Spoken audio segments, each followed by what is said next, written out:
Dice Lucas 2, versículo 4. Como José era descendiente de David y vivía en Nazaret, que era una ciudad de Galilea, tuvo que ir a Belén, la ciudad de David, que estaba en Judea, para inscribirse junto con María, que estaba desposada con él y se hallaba encinta. Mientras ellos se encontraban allí, se cumplió el tiempo de que ella diera a luz. Y allí tuvo a su hijo primogénito. Y lo envolvió en pañales y lo acostó en un pesebre, porque no había lugar para ellos en ese albergue. Y vamos ahora sí a pasar al Evangelio de Juan, capítulo 11, versículo 47. Ahí tenemos la cita para que puedan buscarlo. Dice Juan 11, 47. Entonces los principales sacerdotes y los fariseos reunieron al concilio y dijeron: ¿qué haremos? Este hombre está haciendo muchas señales, hablando obviamente de Jesús. Si lo dejamos así, todos creerán en él.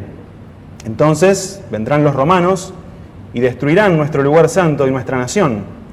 Uno de ellos, Caifás, que ese año era sumo sacerdote, les dijo: ustedes no saben nada, ni se dan cuenta de que nos conviene que un hombre muera por el pueblo y no que toda la nación perezca. Pero eso no lo dijo por cuenta propia, sino que como aquel año era el sumo sacerdote, profetizó que Jesús moriría por la nación. Y no solamente por la nación, sino también para congregar en un solo pueblo a los hijos de Dios que estaban dispersos. Así que, desde aquel día, acordaron matarlo. Hasta aquí nada más en la palabra de Dios, pueden tomar asiento. Leímos dos fragmentos de la Biblia de prácticamente las dos puntas de la vida de Jesús aquí en la tierra. En primer lugar, el nacimiento de Jesús, allí en el Evangelio de Lucas, capítulo 2. Sus padres, María y José, habían aceptado el desafío que Dios les había propuesto. Un desafío tremendo, digo, para ellos, pero ellos lo habían aceptado. Y como dice la Biblia, ellos vivían en Nazaret, en el norte de Israel. Y en ese tiempo, el emperador Augusto César, del Imperio Romano, había decretado un censo y que todos debían ir a su ciudad natal para poder inscribirse en este censo, seguramente con fines políticos y económicos. Y esto hacía entonces que todos debieran ir a su ciudad natal para poder inscribirse. Y es por eso entonces que, como ya conocemos todos, José y María tuvieron que ir hacia Belén. ¿Por qué? Porque José era descendiente de David, ¿sí? Y la ciudad de David es Belén. Entonces tuvieron que acercarse hasta aquel lugar para poder anotarse. Y cuenta la Biblia que, como obviamente Belén era un pueblo pequeño, chiquitito, y había mucha gente en aquel lugar, ellos no encontraron lugar para alojarse en aquel lugar. No encontraron ningún espacio para poder alojarse y para poder pasar la noche. A pesar de que seguramente habrán visto a María, que estaba embarazada y que estaba a punto de parir, nadie les tuvo compasión y todo el mundo les fue cerrando la puerta una y otra vez. Y el único lugar que encontraron fue un pesebre. El lugar simplemente donde comen, donde se alimentan los animales, donde descansan los animales. Un lugar que no es como el que teníamos armado nosotros hasta hace poquito, un lugar feo, un lugar sucio, un lugar olvidado por toda la sociedad. Allí es donde María y José pudieron estar y pudieron tener a Jesús. Y el segundo pasaje que leímos en el Evangelio de Juan está aproximadamente 33 años después. Y es el famoso complot para matar a Jesús, para prenderlo y matarlo. Los máximos líderes de los judíos se habían reunido, habían decidido juntar a todo el concilio para decidir qué hacer con Jesús. Porque Jesús, durante estos 3 años de ministerio, les estaba trayendo muchos dolores de cabeza. Y su mayor temor era que todo el pueblo de Israel comenzara a seguir a Jesús, aceptara su mensaje y comenzara a seguirlo. Y si esto pasaba, ellos no tenían muy en claro bien cuál era el mensaje de Jesús, pero sí lo veían como un posible líder político, y entonces, si esto pasaba, los romanos iban a tomar cartas en el asunto, no lo iban a dejar libremente y ya. Y entonces iban a intervenir este movimiento masivo que, según ellos, Jesús estaba tratando de lograr. Y este conjunto entonces de líderes políticos y religiosos judíos tenía la tarea de mantener el orden en el pueblo. Obviamente estaban regidos y supervisados bajo el Imperio Romano, pero ellos tenían la tarea de mantener el orden en todo el pueblo y de gobernarlos. Ahora, si ellos perdían el dominio sobre el pueblo, los romanos entonces iban a tomar cartas en el asunto y ellos iban a perder esa posición de privilegio, esa posición que habían logrado y que habían alcanzado de gobierno. Por eso es que para no perder esta posición de prestigio, es que ellos permanentemente buscaban lograr tener buenas relaciones con Roma, con el Imperio Romano. Y poco a poco, la irritación de estos líderes judíos hacia Jesús fue incrementándose. Y para los que leen los evangelios, todos los días, pueden ir viendo cómo a medida que Jesús se va haciendo cada vez más público, la irritación de ellos hacia Jesús es mucho, mucho mayor. Hasta que llegaron a este punto, en donde se juntaron todos y dijeron, bueno, ¿qué vamos a hacer con este hombre? Y Caifás levantó la mano y dijo, ustedes no saben nada, no se dan cuenta que este hombre tiene que morir. Directamente lo dijo. Y en ese momento decidieron deshacerse de Jesús. Todos lo pensaban, nadie lo decía. Después de esa reunión quedaron todos de acuerdo en que Jesús tenía que desaparecer. Después iban a definir cómo y cuándo hacerlo, pero la sentencia sobre Jesús estaba escrita a partir de ese momento. Y en este pasaje encontramos, en las dos puntas prácticamente de la vida de Jesús, encontramos, creo yo, una figura perfecta de nuestra realidad actual, que es la siguiente: no hay lugar para el Señor. No había lugar para Jesús en el mesón, en el albergue, no había lugar también para Jesús en el mundo, podríamos decirlo, y los líderes religiosos decidieron eliminarlo. Y tampoco hay lugar para Jesús en nuestra realidad. Lo único que recibe el Señor Jesús en la actualidad son negativas, como hace 2000 años atrás. Y nuestra sociedad lo envía al último rincón, al pesebre olvidado, o también directamente pretende eliminarlo, pretende dejarlo afuera de la realidad. Y esto creo yo que si miramos un poco a nuestro alrededor, lo vemos todos los días, absolutamente todos los días. Y creo que se notó mucho más claramente en la última Navidad. En general, en tiempos de Navidad se nota mucho más esto, que dejamos a Jesús a un lado. Yo creo que casi nadie celebró la Navidad en nuestro país, y digo en el mundo, pensando en el verdadero sentido, pensando en que Dios se había hecho hombre por nosotros. Creo que fue, en el mejor de los casos, una simple celebración familiar, y ya, como tantas otras. Seguramente en la que el consumo y el mercado fue lo que predominaron, y esto fue así. Papá Noel fue otra vez el protagonista de esta Navidad. No se vieron pesebres en las casas, ni mucho menos en los comercios. Tampoco se escucharon villancicos. Yo creo que desde hace varios años que no se escuchan villancicos en ningún lado.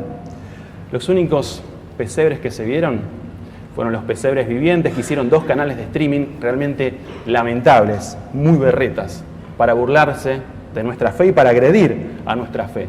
Esos son los únicos 2 pesebres que al menos yo pude ver en la última Navidad. No hay lugar, hermanos y amigos, para Dios en nuestra sociedad. Lo vemos a diario. Los ataques contra la moral cristiana son cada vez más fuertes, cada vez más frecuentes. El mundo quiere vivir al margen de lo que Dios establece, definitivamente, y pretende eliminar todo lo referido a Él, de cualquier manera, promoviendo un pensamiento único. Todos tenemos que pensar lo mismo, todos tenemos que sentir lo mismo. Ese es el pensamiento que se está fomentando.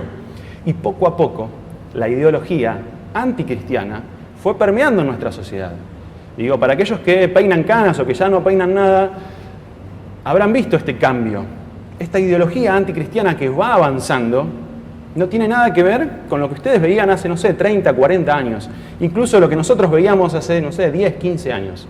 Esto se ve cada vez más avanzando. Y avanza en nuestra sociedad a través de los medios de comunicación, las redes sociales, a través de la enseñanza en las escuelas, a través de la enseñanza universitaria, a través también de los discursos políticos. Este pensamiento único anticristiano cada vez se ve más en nuestra sociedad. Y desde el último rincón, desde un pequeño pesebre sucio y olvidado por la humanidad, Dios envió a su Hijo para enviarnos un mensaje a cada uno de nosotros, para decirnos que nos ama. Fue hace 2000 años, pero nos sigue diciendo hoy que nos ama, que a pesar de que permanentemente le dimos la espalda y que todavía seguimos dándole la espalda, Él pretende hacer la paz con nosotros, pretende reconciliarse con nosotros, darnos una nueva oportunidad, darnos esperanza. Y ese Dios maravilloso que hace 2000 años hizo el milagro de enviar a su Hijo para dar este mensaje a toda la humanidad, hoy también nos da ese mensaje a nosotros aquí en este lugar. Este mensaje de que nos ama y que quiere lo mejor para nosotros, quiere hacer la paz con nosotros. Y ese es el mensaje que nosotros también tenemos que transmitir a nuestro alrededor. José y María, como decíamos recién, con Jesús por nacer, vieron cómo una y otra vez las puertas se cerraban delante de ellos. Todo el mundo les cerraba las puertas en la cara. Nadie les daba alojamiento. Más adelante, 33 años después, los discípulos y quienes estaban en el alrededor de Jesús vieron cómo los líderes religiosos decidieron que no había más lugar para Jesús directamente en el mundo y que había que deshacerse de Él, había que eliminarlo. Y como hace ya más de 2000 años, hoy también la humanidad le cierra las puertas al Señor Jesús.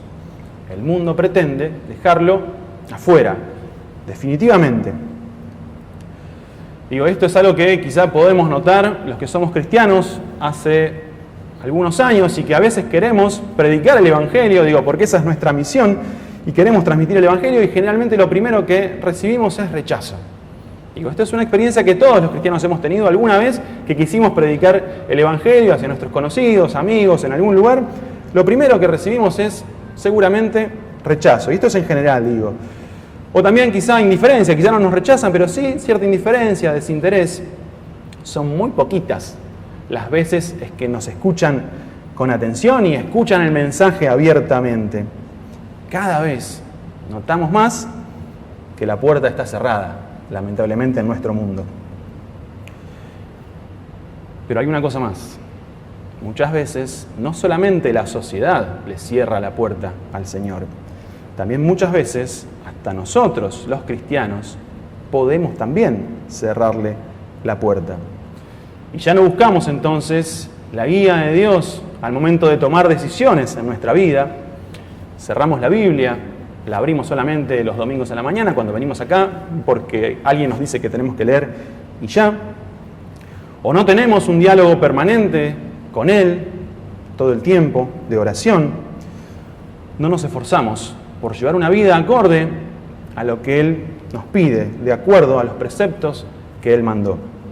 Y esto, digo, es algo en lo que todos podemos caer si le cerramos la puerta al Señor.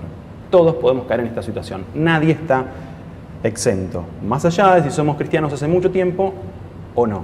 Digo, todos podemos caer si nos dejamos influenciar por el mundo. Pero hoy no vine a describir la realidad, sino que también, digo, a la luz de la palabra de Dios, vinimos a traer algunas respuestas a algunos interrogantes que podemos llegar a tener. Y no las traigo yo, digo, estas respuestas las trae Jesús directamente. Ante esta situación que Jesús ve del mundo, una vez dijo: yo estoy a la puerta y llamo. Y continúa la frase, dice: si alguno oye mi voz y abre la puerta, entraré a él y cenaré con él y él cenará conmigo. Me parece, creo yo, una ilustración hermosa de su actitud hacia cada uno de nosotros. Él sabe que nosotros elegimos muchas veces cerrarle la puerta de nuestro corazón. Y lejos de sentir rechazo y alejarse, ¿qué es lo que haría cualquiera de nosotros? Digo, si alguien nos cierra las puertas de su casa y nos rechaza, ¿qué hacemos? ¿Nos vamos a quedar ahí? No, nos vamos a ir. Todos nosotros haríamos eso. Digo, y es lo más normal y natural del mundo humanamente. Y el Señor Jesús, lejos de sentir ese rechazo y alejarse de nosotros, todo lo contrario, persiste pacientemente llamando a nuestra puerta, lo dice Él mismo, y esperando que sea yo quien abra esa puerta para dejarlo entrar a mi vida. Y hay algo más maravilloso en esta frase. que Él tiene el poder de entrar sin necesidad de que nadie le abra la puerta. Él podría entrar sin ningún tipo de inconvenientes, porque Él tiene el poder para hacerlo. Sin embargo, lo más maravilloso de esto es que no lo hace, porque Él nos da la posibilidad a nosotros de elegir a quién dejamos entrar a nuestra vida. Sí, es verdad, Él tiene el poder para abrir la puerta y entrar directamente, pero no lo hace, porque Él quiere que nosotros seamos los que elijamos abrirle la puerta de nuestra vida. Que nosotros elijamos a quién le vamos a dar esa posibilidad de entrar o no. Y por otro lado, nos aclara que Él está a la puerta. No tengo que salir a buscarlo. No tengo que ir a ningún lado a buscarlo. Está a la puerta. Ahí nomás. Solamente lo único que tengo que hacer es girar el picaporte. Está al alcance de mi mano. No tengo que ir a ningún lado a buscarlo. Él está del otro lado de la puerta. Giro el picaporte y me encuentro cara a cara con Él. Y una pregunta que también pienso es cuando Él dice, bueno, yo estoy a la puerta y llamo, digo, bueno, pero ¿para qué llama? ¿Para qué quiere entrar? ¿Cuál es su propósito? La misma frase que les leí recién, que dijo Jesús, nos da la respuesta. Dice, si alguno oye mi voz y abre la puerta, entraré a Él y cenaré con Él y Él conmigo. La cena representa un momento de intimidad, digo, en su cultura y también en la nuestra. Digo, es un momento para que nosotros podamos conversar con nuestra familia, con nuestros amigos, podamos contarnos nuestras vivencias, podamos entrelazar las distintas situaciones que nos fue pasando a lo largo de todo el día y demás, para que podamos tener una relación más íntima. Digo, nadie cena con alguien que no conoce, con un desconocido y ya. Digo, todo el mundo trata de cenar y compartir el alimento con conocidos, con familiares, para poder tener vínculos, para poder estrechar vínculos. Y justamente para eso es que el Señor golpea la puerta nuestra y llama, porque Él quiere entrar a nuestro corazón para relacionarse íntimamente con cada uno de nosotros, para tener una comunicación directa y cotidiana, familiar, de abrir la puerta y de cenar con Él. Esa es la relación que Él quiere tener con nosotros, una relación personal, sin ningún tipo de intermediarios. Hoy hay muchos que dicen ser intermediarios, no hay ningún tipo de intermediario, podemos tener relación directa con Él, al que podamos contarle nuestros deseos, nuestros sueños, nuestros miedos también, ¿por qué no? Nuestras alegrías, nuestras angustias, todo lo que nos pase, podemos contarle cuando cenamos con Jesús en nuestra vida. Y Él es el que nos da la respuesta a la pregunta, a la gran pregunta existencial que tenemos sobre nuestra vida y trascendental que tenemos sobre nuestra vida, es ¿cuál es el sentido de mi existencia? Solamente entonces aquellos que abran la puerta van a gozar de la presencia de Cristo en sus vidas. ¿Por qué? Porque como decíamos recién, Él no obliga a nadie. Solamente vamos a gozar de su presencia si decidimos abrir la puerta. Y creo yo que el tiempo sigue pasando y Él sigue esperando pacientemente del otro lado de la puerta.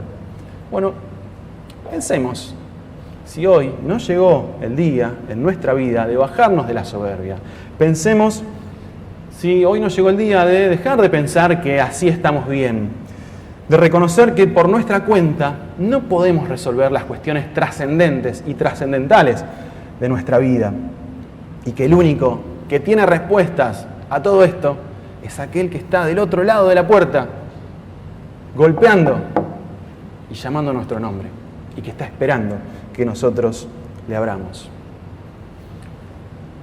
Hoy, 2000 años después, el Señor Jesús sigue a la puerta, golpeando y llamándonos por nuestro nombre. La pregunta es si nosotros vamos a abrir o si vamos a continuar dejándolo afuera de nuestra vida. Y en esto es en lo que tenemos que pensar. Si vamos a abrirle la puerta al Señor Jesús para que Él entre a nuestra vida y podamos cenar con Él y podamos compartir con Él y Él nos responda a todas las inquietudes que tenemos y nos dé verdadera esperanza, o si vamos a decidir, dejarlo afuera, como hicieron aquellos que le cerraron la puerta porque no había lugar en el mesón, no había lugar en ningún albergue. Y ahora, Jesús va más allá. Él nos dice, sí, es verdad, yo estoy a la puerta y llamo, pero va un poco más allá. Él no dice solamente esto, sino que Él dice que Él mismo es la puerta. Él dice, yo soy la puerta. El que por mí entrare será salvo, y entrará y saldrá y hallará pastos. Jesús utiliza una imagen muy popular para su entorno, digo muy popular para la gente que está en el campo, quizá a nosotros nos cuesta un poquito más entenderla, por eso es que tenemos que tratar de contextualizar esta frase. Los pastores siempre salen a alimentar a su rebaño, a sus ovejas, por distintos campos, buscando pasto. Muchas veces no pueden volver al campo propio antes de que anochezca. Entonces tienen que buscar un lugar para poder cuidar de sus ovejas. Y hay en determinados lugares rediles. Estos rediles están cercados y tienen una particularidad, que tienen una sola entrada. Entonces, de esa manera, el pastor protege a su rebaño. Entran en este refugio cercado, todo el rebaño entra, y el pastor lo que hace es ubicarse en el hueco, en el único hueco que hay de entrada, para poder hacer las veces de puerta. Y de esta manera protege a todo su rebaño de los depredadores, de las cuestiones climáticas que puedan llegar a afectarles. Y siempre estos rediles tienen pastos para que las ovejas puedan alimentarse. La gran particularidad de este redil es que tiene una sola entrada y que el pastor entonces se coloca haciéndose las veces de puerta. Entonces, todo el que quiera entrar para perjudicar a las ovejas va a ser detectado por el pastor. Y a eso se refiere Jesús cuando dice, yo soy la puerta. Todas las ovejas que están dentro del redil están protegidas por su pastor. No solamente eso, sino que tienen alimento y que encuentran la salvación frente a los peligros que existen afuera. Para eso, el Señor descendió desde su trono inmenso y se hizo hombre, para venir a buscarnos, a nosotros, simples mortales, chiquititos, para ser la puerta que nos dé acceso realmente a la vida, para ser quien nos libere para siempre de esos peligros externos que pueden afectar a nuestra vida, que pueden atentar contra nuestra vida. Jesucristo vino al mundo para que tengamos vida, dice aquel pasaje, pero no solamente para que tengamos vida, sino para que la tengamos en abundancia. Y esto no está hablando de lo económico, claramente no, porque esto es efímero, es pasajero. Incluso Jesús mismo no tenía ni siquiera dónde apoyar su cabeza, no tenía una almohada para apoyar su cabeza porque era pobre. No se refiere a lo económico, se refiere a tener el gozo y la paz de que allí va a estar nuestro pastor, cuidándonos y dándonos el alimento necesario y entregando incluso su vida por cada una de sus ovejas. Y como esa oveja que al cruzar la puerta le entrega su absoluta confianza al pastor y acepta de alguna forma también su dirección total y absoluta sobre su vida, así el Señor Jesús nos ofrece también a nosotros hoy. Confiarle nuestra vida a Él y dejar que Él sea quien nos gobierne, dejar que Él sea quien guíe nuestra vida, que Él sea el verdadero Señor y pastor de nuestra vida. El amor del Señor lo llevó a dejar la gloria del cielo para bajar a la tierra, a un pesebre sucio y olvidado, llevar nuestra culpa a la cruz, pagar el precio que nosotros tendríamos que haber pagado, que es la muerte por nuestros pecados, y morir una muerte horrible y cruel como fue la muerte de la cruz. Resucitar 3 días después. ¿Para qué? Para convertirse en la puerta que nos dé acceso a una nueva vida, para que pudiésemos obtener su perdón de una vez y para siempre, y obtener entonces sí la vida eterna, una vida nueva. Para eso es que el Señor bajó desde su gloria, para buscarnos a nosotros. Y no solo que nos vino a buscar, sino que nos dio la llave para que pudiéramos acceder directamente a Él. La fe es el único requisito necesario que tenemos que tener para entrar en su presencia. No nos pide sacrificios ni rituales exóticos, solo que confiemos en Él, que entreguemos nuestra vida a Él, para que Él sea el Señor de nuestra vida y dejemos que Él sea quien gobierne y quien nos pastoree. Una vez más, nosotros tenemos la posibilidad, hermanos y amigos, de elegir qué queremos hacer en nuestra vida. La pregunta es, si vamos a entrar o una vez más vamos a quedarnos afuera. Quizá este año es el año en donde tenemos que tomar esta decisión, es decir, bueno, ¿voy a entrar o voy otra vez a quedarme afuera como vengo haciéndolo a lo largo de toda mi vida? Y para finalizar, porque el tiempo ya se fue, hoy creo yo que tenemos la oportunidad para abrirle las puertas de nuestro corazón al Señor Jesús para que Él transforme definitivamente nuestra vida, de una vez y para siempre. Si queremos entonces llegar a la plenitud de vida, hoy podemos elegir cruzar la puerta de una vez y vivir con Él para siempre, para toda la eternidad. El Señor hizo todo para acercarse a mí. Piensen ustedes. De la gloria del cielo bajó a un pesebre, se entregó por mí, hizo todo, absolutamente todo para acercarse a mí. Ahora soy yo quien tengo que decidir qué es lo que voy a hacer en mi vida.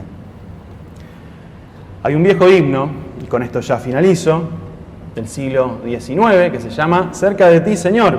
Cantamos generalmente esta canción. Es también conocido como la melodía del Titanic, porque dice que mientras el barco se estaba hundiendo, los pasajeros trataban de salvar su vida y corrían por todos lados, la banda del Titanic entonaba este himno, tocaba esta canción.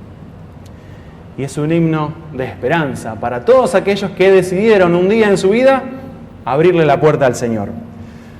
Dice, no lo voy a leer todo, pero voy a leer algunas estrofas. Dice, cerca de ti, Señor, yo quiero estar, tu grande y tierno amor quiero gozar. Y más adelante dice, pasos inciertos doy, el sol se va, pero si contigo estoy, no temo ya. Himnos de gratitud, alegre, cantaré y fiel a ti, Señor, siempre seré. Y termina, la última estrofa es la mejor de todas. Dice, día feliz veré creyendo en ti, en que yo habitaré cerca de ti.